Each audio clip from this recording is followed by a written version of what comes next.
예, 오늘의 시황 브리핑 시작하겠습니다. 시장이 열리지 않지만 이제 나왔던 뉴스 몇 가지를 좀 정리해 두는 게 좋을 것 같아서 뭐 간단하게 넘어가면 우선 이제 변동성 요인은 이제 미국에서 산타 랠리가 무산될 가능성이 높죠. S&P 500 지수가 4일 연속 하락했거든요.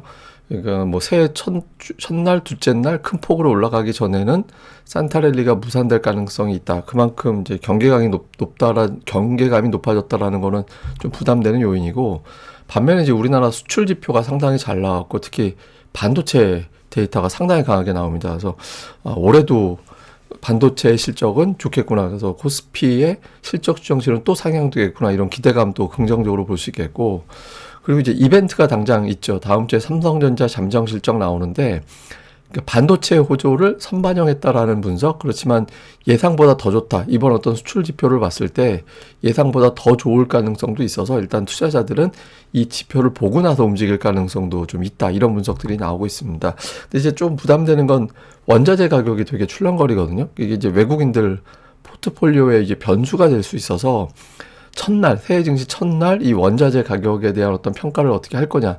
이 부분이 상당히 중요한 그런 변수가 될 것 같습니다. 뭐 아시아 증시 대부분 휴장이었기 때문에 이걸 이야기할 필요는 없는 것 같고, 첫 번째 시장에서 주목할 변수는 이제 원자재 가격의 큰 변화인 것 같습니다. 일단 이게 왜 이제 주식시장에 영향을 주냐면, 보통 이제 글로벌 펀드들이 그 주식만 사는 거 아니거든요. 그러니까 주식도 사고 채권도 매매하고 원자재도 거래하고 이렇게 갑니다. 근데 이제 갑자기 은 가격이 예를 들어서 이제 급락을 해버리면, 첫 번째로 은의 손실을 채우기 위해서 여기서 이제 손실 나게 되거나, 아니면은 은 선물 거래를 냈다가 이제 증거금이 부족하면은, 그러니까 보증금을 냈다가 이제 보증금이 부족하면 돈을 더 채워 넣어야 되거든요. 그 보증금을.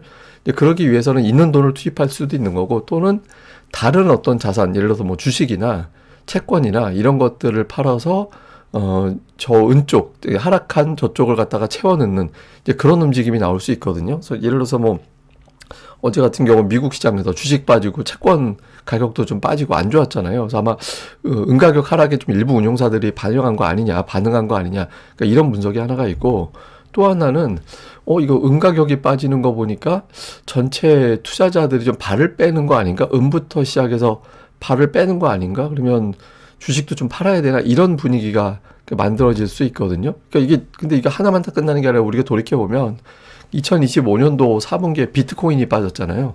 그러니까 비트코인이 빠지고 이번에 은까지 빠지면 남은 건 주식까지 빠지는 거 아니야? 이런 어떤 의구심이 나올 수 있습니다. 그래서 이게 지금 원자재 가격이 뭐 빠지는 게 너무 가파르게 올랐으니까 가파르게 오른 거에 대한 어떤 숨고르기, 그런 차원이라면 상관이 없는데, 이게 계속 쭉쭉 빠지는 그런 구도가 되면 주식시장에 어떤 형태가 됐든 좀 부정적인 영향을 줄 수 있기 때문에 여기에 대한 경계감이 이제 초반에 좀 반영될 가능성은 있다. 이렇게 이제 봐야 될 거고요. 근데 실제로 좀 요즘 변동폭이 너무 커요. 은 가격의 어떤 캔들을 보면 굉장히 고점과 저점이 출렁거리는데 4일 연속에서 7.5% 이상의 변동성이 나온 거는 사상 처음이라고 합니다. 그러니까 뭐 하루 이틀 정도 나오다가 이제 하루 쉬었다 또 변동성이 나오긴 해도, 이렇게 4일 내리 보시면 뭐 7.7% 오르고 8.7% 빠지고 뭐 10% 넘게 오르고 9% 넘게 빠지고 막 이렇게 움직이잖아요. 그래서 이렇게 이제 변동성이 커진 거는 처음인데, 다만 이제 그 시카고 상품거래소에서 증거금을 올리면서 일부 자금은 빠져나가고 그걸 갖다가 찬스다 그러고 이제 들어가는 것도 있고, 이렇게 좀 굉장히 좀 어수선하거든요. 근데 증거금이 올리고 나서부터는 조금 오히려 안정될 가능성은 있습니다. 그래서 뭐 한 2, 3일 정도가 좀 고비가 아닐까 싶은데, 근데 만약에 그 고비를 못 넘기고 은 가격이 쭉쭉 빠지게 되면 주식시장에 좀 부담이 될 수 있기 때문에 이제 초반에 이 추이는 좀 주목해서 봐야 될 것 같고요. 다음에 또 하나는 이제 금리도 다시 올라갔잖아요. 미국의 10년물 국채 금리 보면은 제법 올라갔습니다. 이게 금리를 인하했는데도 불구하고 국채 금리가 잘 안 빠져요. 예, 이렇게 이제 안 빠지고 있는 상태를 보면서 이제 투자들이 금리 인하에 대한 기대를 너무 많이 갖는 거 아닌가, 또 이렇게 연결 지을 수 있거든요. 그러니까 실제로 보면 내년도 금리 인하 전망은 2번 정도로 되어 있는데, 이게 최근에 많이 엇갈립니다. 그러니까 한 3대1 정도 비율? 3대1 정도 비율로 3은 한두 번 정도 금리 내린다고 1 정도는 아야 더 많이 내릴 거야, 뭐 이런 주장도 있어요. 예, 무디스 같은 경우는 상반기에만 3번 내릴지도 모른다 이런 주장을 하긴 하거든요. 근데 이제 현실적으로 내년도 상반기에는 금리를 안 내릴 것 같다라는 주장이 많긴 한데 아직까지는 이제 패드워치 기준으로 보면은 4월에 한 번, 그 다음에 9월에 한 번, 내년에 이제 2번 내리는 걸로 보고 있거든요. 근데 이게 이제 어쨌든 1분기에는 금리 안 내린다라는 쪽으로 대부분 생각을 하고 있는 거잖아요. 예, 근데 이게 기대치가 차라리 낮은 게 괜찮은 건데, 뭐 괜히 뭐 금리나 한 해 만에 이런 거 설레이는 것보다 그냥 금리나 기대감 자체가 없는 게 낫잖아요. 근데 이게 연초 넘어가면서부터 금리를 올해 내내 안 내릴 것 같다 이런 분위기가 되면 올해 금리 인하를 전제로 해서 주식을 샀던 투자자들의 일부가 좀 빠져나갈 수 있습니다. 그래서 국채 금리가 지금 10년물 기준으로 17% 정도까지 올라왔는데 여기서 4.25 이렇게 넘어가게 되면 또 증시가 흔들릴 수 있어서 이 금리 추이 이런 것들도 좀 주목을 해서 봐야 될 것 같고요. 근데 반면에 이제 우리나라는 수출 데이터가 되게 잘 나왔어요.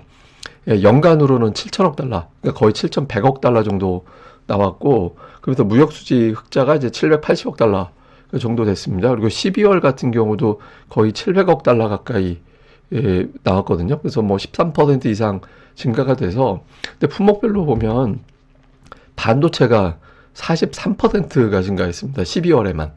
예, 12월에만 이제 43% 증가했는데, 그리고 뭐 컴퓨터라든가 아니면 이제 바이오 관련된 어떤 품목들, 석유 제품도 좀 늘어나긴 했는데, 마이너스 난 것도 되게 많아요. 그러니까 자동차 줄었고, 자동차 부품, 기계, 석유화학, 뭐 철강, 2차 전지, 이런 것들은 또 마이너스 나서 플러스 난 항목보다 마이너스 난 항목이 더 많죠. 그래서 만약에 반도체마저 꺾이면 이제 우리 수출 지표에 좀 문제가 된다. 이렇게 이제 해석은 될 수는 있는데 어쨌든 반도체가 12월에도 40% 이상의 증가가 나왔다라는 거는 4분기 반도체 기업들의 매출이라든가 이익률은 예상했던 것보다 훨씬 더 좋게 나올 가능성이 있거든요. 그러니까 우리 뭐 증시 그리고 코스피 지수 실적에 결정적인 영향을 주고 있는 거는 이제 반도체잖아요. 그래서 반도체는 생각했던 것보다 더 좋을 것 같다. 그러니까 이런 분위기들이 나오고 있는 거, 이거는 좀 긍정적으로 볼 수 있는 측면이 있죠. 그러니까 실제로 보면 반도체 월별 수출액 추이를 보면 30%대를 훌쩍 넘어가서 거의 40%대. 지금 11월과 12월은 증가율이 39, 43이에요. 그러니까 저건 어떤 의미냐면 반도체 가격이 올라갔다라는 것도 있고 기존에는 하이닉스가 이제 혼자 단독 콘서트 했다면 삼성전자도 같이 이제 공연을 하기 시작했다라는 의미가 되거든요. 그래서 좀 반도체가 시장을 지탱해주는 현재로서는 이제 그런 역할을 좀 하고 있는 것 같고, 근데 이거는 이제 우리나라만 그런 게 아니라 그 미국에서도 반도체 기업들의 매출 증가 추세가 상당히 강합니다. 지금 7대 반도체 기업이 2년 동안 매출 증가가 93%. 근데 이 기간은 이제 S&P 500 기업들의 전체 매출 증가는 11% 정도 되거든요. 근데 반도체는 압도적으로 더 많잖아요. 뭐 엔비디아, 브로드컴, 인텔, 퀄컴, 뭐 마이크론, AMD, 어플라이드 머티리얼즈 이런 기업들이 이제 7대 반도체 기업인데 굉장히 좋아요. 그러니까 이제 전 세계적으로 이제 반도체가 다 좋다. 그러니까 이런 걸 이제 봤을 때는 이제 확실하게 실적이 좋은 걸 깔아놓고 가면, 물론 이제 그게 피크가 올해 상반기다 그러면 이제 이미 주가는 지금부터 빠질 가능성은 있는데 그럴 것 같지는 않거든요. 그래서 시장에서 이거는 증시가 이제 가끔 조정이 나와도 어느 정도로 이제 버팀이 될 수 있는, 지지선이 될 수 있는 그런 이제 역할을 해주는 거죠. 우리 증시가 이제 악재가 나와도 단기에 반영하고 좀 버틸 수 있는 힘이 될 수는 있다. 뭐 요건 또 긍정적인 그런 측면으로 볼 수는 있습니다. 근데 이제 시장이 최근에 보면 이제 미국만 해도 약간 그런 움직임이 있는데 그 메가세븐, 메가세븐 종목 중에서 그 S&P 500보다 수익률이 더 좋았던 기업이 두 개밖에 없어요. 그러니까 이게 되게 의외죠. 그러니까 보통 우리가 뭐 빅테크라고 불리우는 그런 기업들이 그 지수를 압도하는 그런 수익률이 나왔었거든요. 근데 작년도 전체를 보면 구글하고 엔비디아만 압도를 했고 나머지 마이크로소프트, 메타, 테슬라, 애플, 아마존 이런 종목들은 지수보다 뒤처졌어요. 그럼 이걸 이제 어떻게 해석해야 되느냐?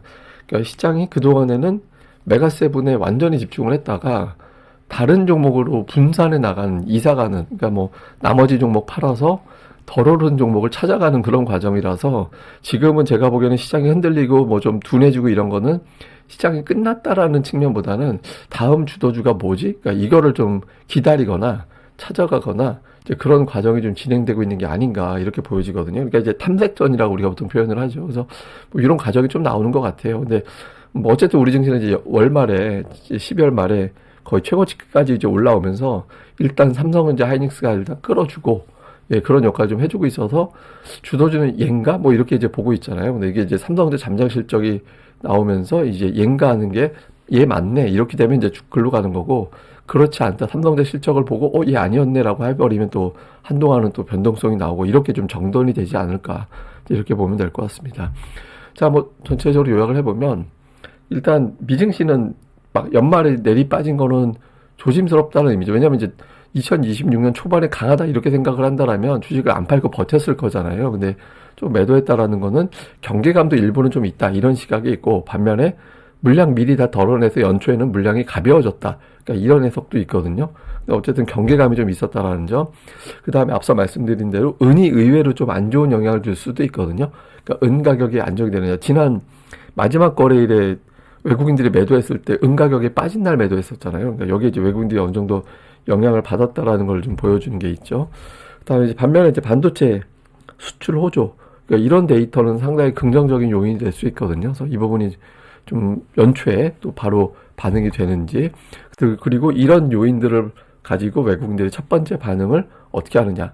그러니까 뭐 순매수 해주면 제일 좋은 거고, 이제 그렇지 않다라면 어떤 업종에 대해서 매수만 해줘도 이제 괜찮은 흐름이 나올 수 있거든요. 그래서 가장 베스트한 거는 외국인들이 주도주로 불리우는 종목을 절반, 그러니까 나머지 이제 수출하고 연결고리가 있거나 경기하고 연결고리가 있는 업종 한 3개 이상을 동시에 매수해주면서 순매수 규모가 일평균 4천억 이상, 이런 흐름으로 나와주면 가장 좋죠. 그래서 이런 구도가 나오는지 보도록 하겠습니다. 뭐 이건 자세한 건 또 내일 아침 방송에서 또 내용을 전달해 드리도록 하겠습니다.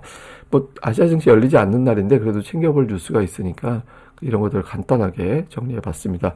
예, 저는 또 다음에 뵙겠습니다. 이 방송 구독하기, 예, 그리고 좋아요까지, 특히 구독하기 새해 꼭 좀 부탁드립니다. 감사합니다.